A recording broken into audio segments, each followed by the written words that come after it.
Harold's Cabin has been a neighborhood staple in downtown Charleston at the corner of President and Congress Streets for many decades. But last year, COVID closed it down. Now it's coming back strong. I talk one-on-one with the co-owner of Harold's Cabin, John Schumacher, for this edition of Quintin's Close-Ups. And if you haven't already, subscribe to my YouTube channel and like Quintin's Close-Ups on Facebook. John Schumacher, welcome back to Quintin's Close-Ups. Thank you for having me, Quintin. It's great to be here. Thanks for asking me to be on again. Oh, you're always good to see your face. Oh, likewise. And, obviously I'm bringing you back on because you are the co-owner of Harold's Cabin, which is a neighborhood staple in the downtown Charleston area of President and Congress Streets. Who is John Schumacher these days? I always wrestle with that question, but it's a good question. I think we've all changed and learned hopefully something about ourselves along the way this last year and a half. But myself, along with some others, are currently in the middle of trying to reopen Harold's Cabin. We closed in March of 2020 due to the pandemic for not only public health reasons, but also from a business standpoint. It didn't make sense for us because of the physical layout of the building. So right now we're in the middle of trying to get the restaurant reopened. Thankfully, we have a lot of wonderful folks in the neighborhood and in the community in Charleston that are asking us when we're going to reopen. And unfortunately, I don't have a date right now. It's not like, as I mentioned, it's not like baseball where there's a specific opening day. But we are getting closer and closer each day. We have all kinds of projects. Obviously, the way I look at it, it's usually we get 2 or 3 projects done a day, and then we add 4. So, but we're getting there. It's like a train being in the station, and we're loading it full of supplies and fueling it up with coal, and hopefully we'll be able to ease the train out of the station pretty soon here. Oh, yes, sir. And why does it make sense now? For a couple reasons.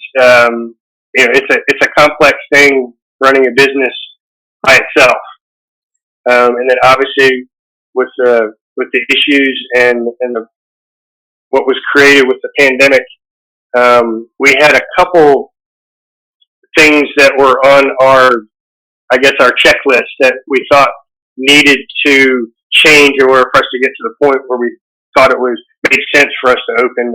Obviously, the highest on the list was just from a public health standpoint. The pandemic, we had to get at least to where it's improved, and it has improved. More people are getting vaccinated. People are learning how to deal with it effectively and make good decisions. But it also had to make sense from a business standpoint. Harold's Cabin is located in essentially what's an old house. It used to have apartments and a little corner segment to the building, but it's very, very small. The rooms are very small, and the tables, when we were open, they were very close and very tight-knit, and that's what we wanted. We were, identified by Food and Wine magazine as the coziest restaurant in South Carolina, which is a wonderful honor, but it doesn't work so well during a pandemic. So we've, made some decisions on how to change the operation a little bit and kind of space the tables out and add some tables up on the rooftop just so it's a better layout for not only our operation but also for comfort level for our customers that come in. But then let me ask you this, John. What other changes matches Harold Cabin's service model? We are changing the service model a little bit for a couple of reasons. One, to adapt to almost a new way to run our operation that makes sense both from a staffing level and from an operations standpoint. And with the pandemic still floating out there and changing and morphing. And I think I mentioned this to you yesterday, but for people in Charleston and for yourself, the best way to describe it is if Glass Onion and Moe's Crosstown had a baby, That's essentially that's what essentially our business model is going to be. So when folks come in now, the front door, there'll be a counter that you can order, and we have you know bar staff downstairs and upstairs. And when they place their order and then they go sit at the table of their choosing, then our bartenders will then take over the service model and take care of them. So it allows us to adapt to what the current environment is. And as everyone knows, and it's a challenge for staffing these days, especially in restaurants and everywhere.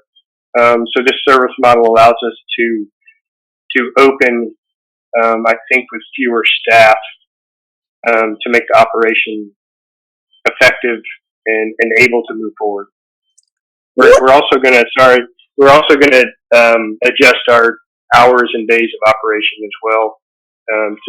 We'll be closed on Sunday and Monday, which will allow our staff some time off and allow us to adapt to what's going on.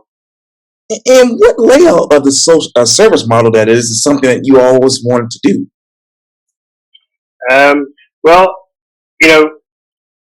what this pandemic has allowed us to do, and most business operators don't get this opportunity, but when you're open, 5 days a week, 6 days a week, 7 days a week, whatever business model you're running, you don't get the chance often to take a step back and see what you're doing, how you're doing, to analyze it, because you're usually moving, and you're having to adapt.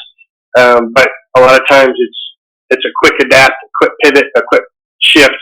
But this past year and a half, what it's allowed us to do is to examine what we did well, what we didn't do well, and let's concentrate on what we did well. And I think this allows us to concentrate on, folks came here because it was such a warm, cozy place that people could come in and relax and feel like they're walking in someone's home. And you can sit down, and if you look to your left and you look to your right, there's a 90% chance you're going to know somebody when you walk into Harold's Cabin. And that's something that we've always promoted and always felt was our strongest point, and we want to continue that as well. What is that better sense of comfort? The better sense of comfort is, we try and, when we sit around and brainstorm and talk to our staff, one of our underlying philosophies is the most important person right now to our staff is the person right in front of you and the person you're talking to. And if you take care and you think about that on a micro level, as far as just taking care of the person that's directly in front of you, then a lot of times everything else falls in place. And whether that be a staff member, whether that be a customer, regardless of whether it be somebody you walk outside the front door or the back door and you see somebody on the street, that's potentially a future staff member. It's potentially a customer. But what it is not potentially is it's always a neighbor. It's always someone in the community. So it's just our philosophy that we've always concentrated on, and I think that helps not only us, but it helps our customers feel comfort when they come in here. Well, let me ask you this then. You talked earlier about changing and learning. What did you change and what did you learn from being closed for over a year? A few things, both on a personal level and as a business owner. I think one of the things, because you always want to do more and do better and keep pushing. I think one of the things that possibly where we maybe spun our wheels a little bit was we were trying to be too much to too many and just trying to do it all. And this allowed us to take a step back and say, okay, we don't have to be it all. We don't have to do it all. Let's be who we are, which is a neighborhood, community-driven restaurant and concentrate on our staff and our community and our neighborhood. And that's what we're going to do and continue to do. We were already doing it, but now we're just going to concentrate on it even more. From a personal level, I've learned because the restaurant obviously was closed, it allowed me an opportunity to go see my mom who lives in Aiken. And I kidded with you yesterday, but I probably spent more time with my mom in the last year and a half than I have since I was in college, which I greatly enjoyed, and I'm just beyond happy I was able to do it. I said, but I'm not so sure about my mom.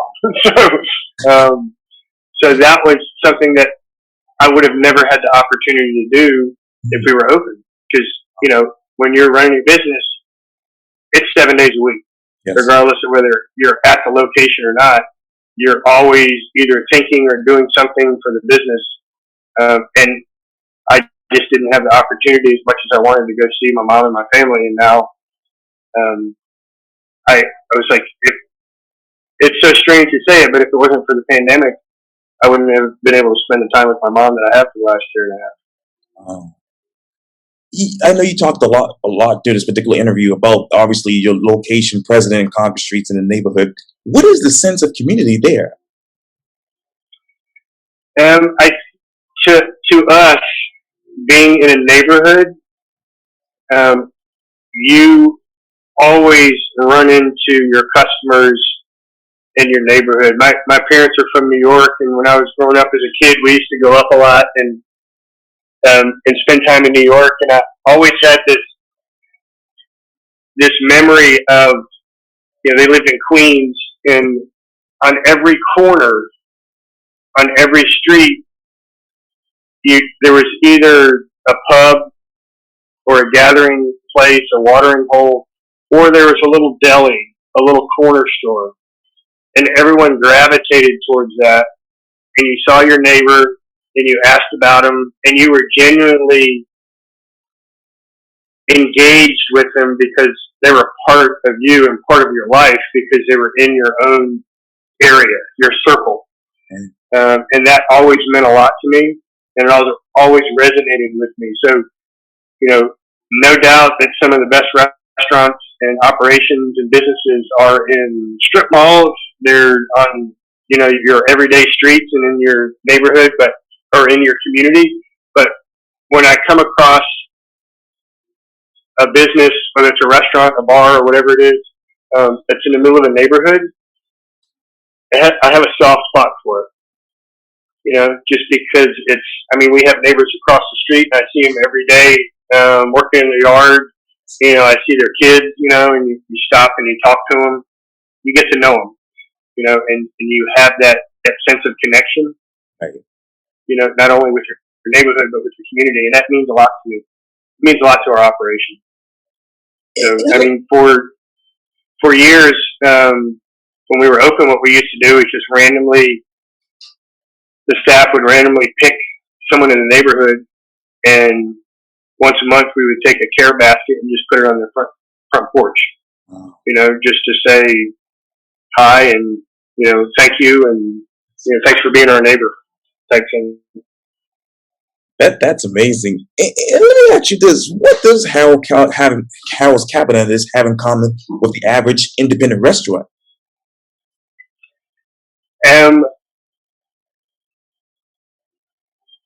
In my life community perspective, independent restaurants are the lifeblood of communities. You know, not only from a staff perspective, but they support and help support local economies and local businesses. What a lot of people don't necessarily think about is just on average, for every $1 that a restaurant makes, 90 cents of it goes back out the door. So if you're a restaurant and you can make 10 cents on the dollar, you're doing better than the average restaurant. And where that other 90 cents goes is it pays taxes, it pays other businesses, it pays your staff, It pays your local farmer. It pays your local butcher. It pays your local, fisherman. It goes out. So it's a life source for a community, and it's something that just puts us and brings us all together, as what we have in common with each other. Let me ask you this then, John. What's that forecast for independent restaurants slightly post-COVID? It's getting better, but we're still in the woods. I think I mentioned to you when we spoke recently that one of the things that kept me busy during the pandemic was I joined a national independent group called the Independent Restaurant Coalition, and we basically wanted to create a voice for independent operators across the country, and to lobby Congress to help restaurants out and to get through the pandemic. The amount of money that independent restaurants interject in the community and in our economy is mind-boggling. And 90% of every employee in the world or in the United States has probably worked in a restaurant at some point in their life. But we were successful in the fact that we got some aid to some independent restaurants. Thankfully and gratefully, we were one of them. But it wasn't enough to put in the fund, and we're seeking and asking Congress to replenish the fund to help the other restaurants, but only about a third of the restaurants that applied got it.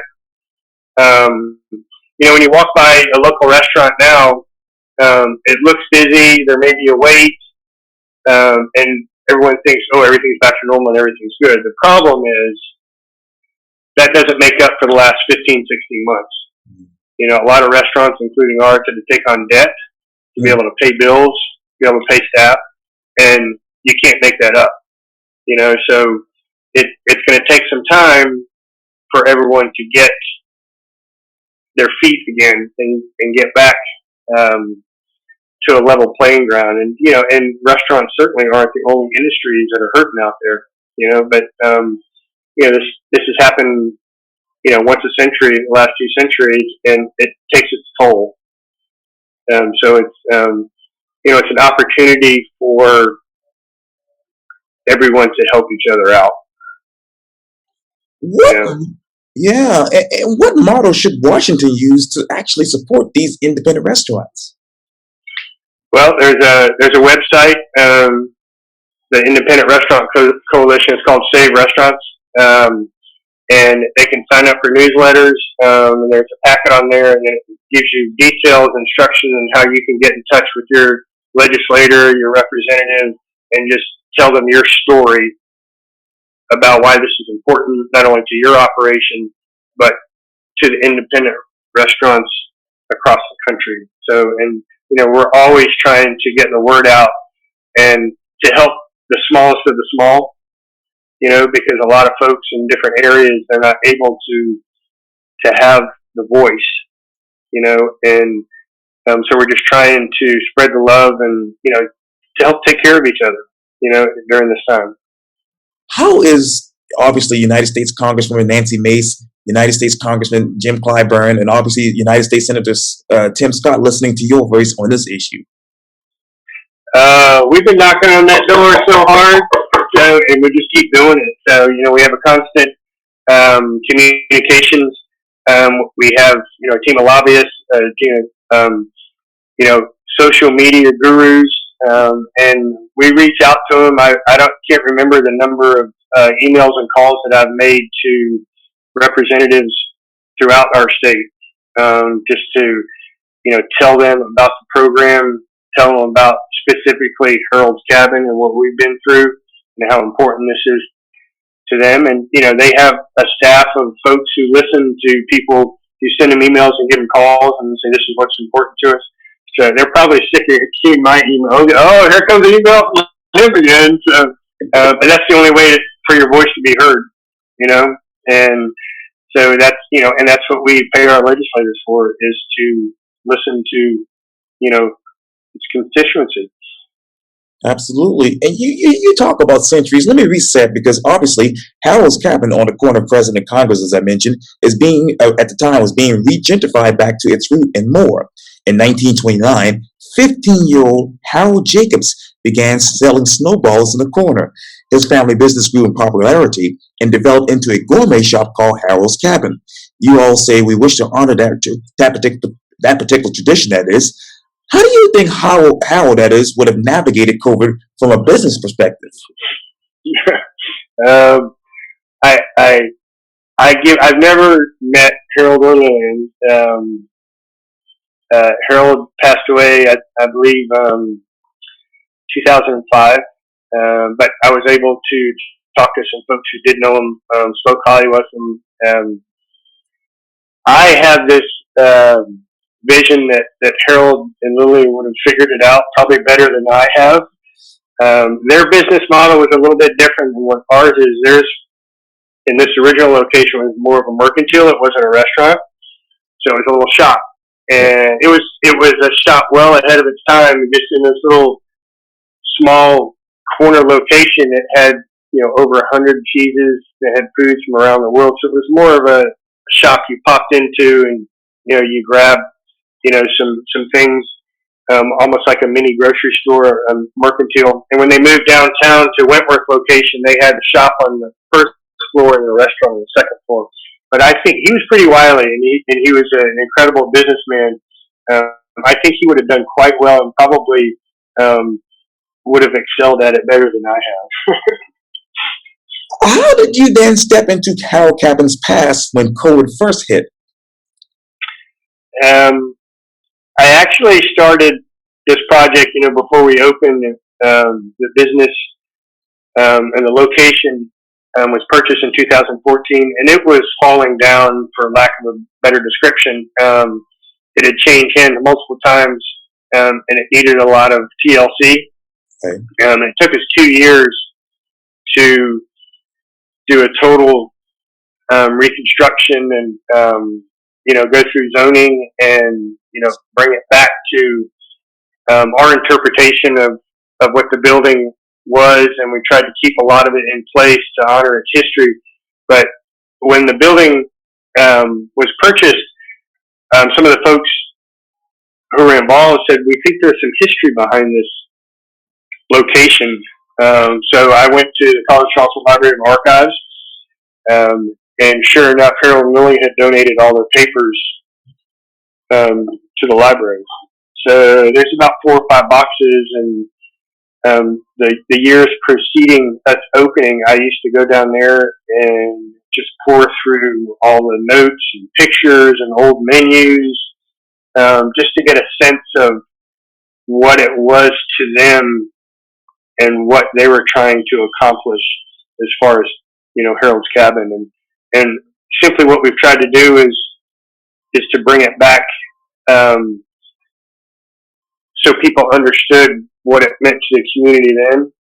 And all we're trying to do is to write another chapter. We're not trying to change it.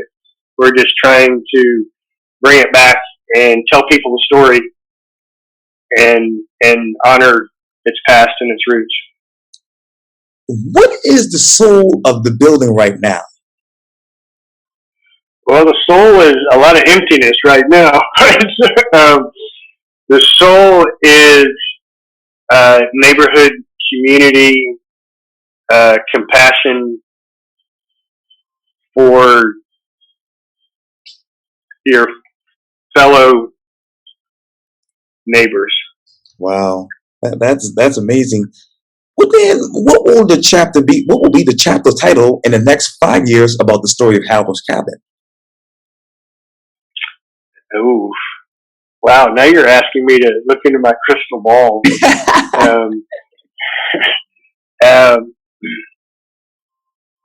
To continue to spread compassion and community feel, in a way that's sustainable, not only from a business standpoint, but from a growth standpoint of the community. keep giving back.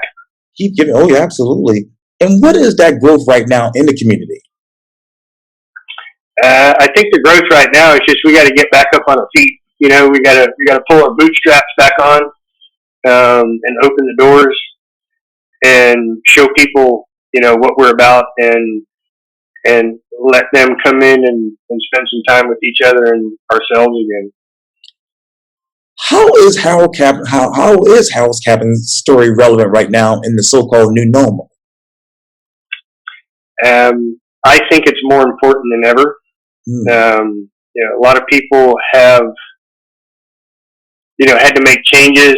There's been an immense loss of life.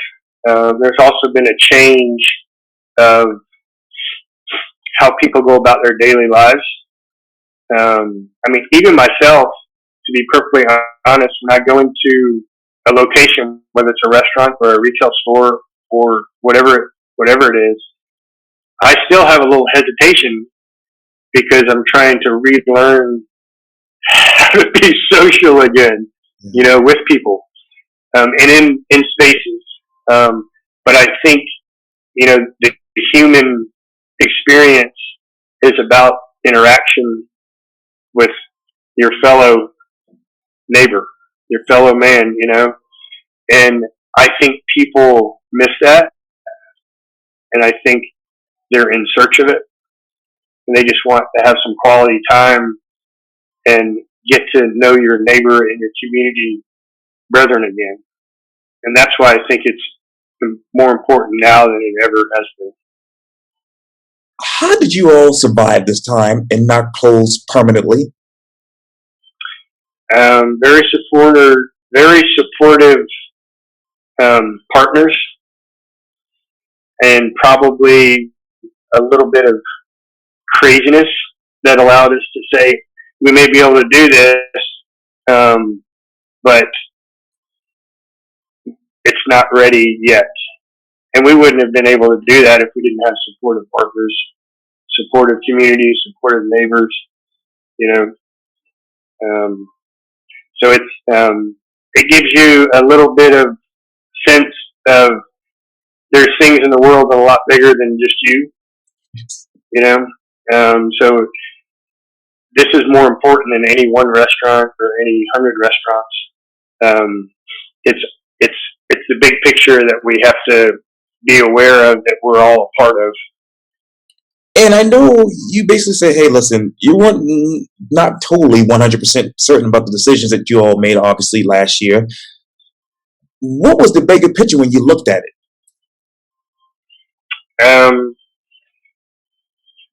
We were never certain that we were going to reopen. We wanted to, but it had to make sense. Right. From all those perspectives. And the other thing that came into play is, as this went on, well over a year, it also gives you a new sense of purpose, because it's so important that independent operators and community-driven places are still out there to support people and help people. That it's almost like the stakes have been raised in order for us to try and make it back and be there. And what will be that purpose 10 years from now, if I'm talking to you for Quintin's Close-Ups? Well, I hope we're both still here in 10 years. Yeah, I don't think that purpose will change. I think it just has to grow. The roots have to go deeper, and we have to nourish it and help it grow. And over time, we just have to keep watering it and help it thrive and help its reach, so the community and what we're concentrating on continues to thrive. And I'm looking at some roots right here. You hope, yes. And I'm looking at some roots right here, right across the street. What are those roots right now for you all? our roots is to get back to supplying a place or opening a place, having a place on the corner, whether it's in the neighborhood or in the community. The roots are about everyone coming together and having a sense of togetherness and sharing the human experience together and helping each other out. You know, that's what our roots are. You know, and at the same time offer, some sustenance, a place where someone can go and, forget about their troubles if they have some for the day, and just spend time with your neighbor or possibly a complete stranger. But you still have so much in common with neighbors and, your complete stranger, Yeah, and that experience is always a winner. Yeah, it's always there. You just got to be open to it, and be aware of it, or try to be. Oh, absolutely. And how were you aware of that experience? I think the volume was turned up over the last year and a half. Mm. So when you're in the middle of operating or running a business, a lot of times you get so caught up in the moment, Right. and sometimes you get sidetracked, and you don't. And you have to be reminded of what your purpose is, or to hit the reset button, and that's what was able to do during this last year and a half, is to hit the reset button and dial in what we've always been about, and let's continue to make that grow. John Schumacher, thank you so much for your time. And again, welcome back to Quintin's Close-Ups. Yeah. Thanks, Quintin. Thank you. You have a great day. I hope to see you soon. Oh, I definitely will.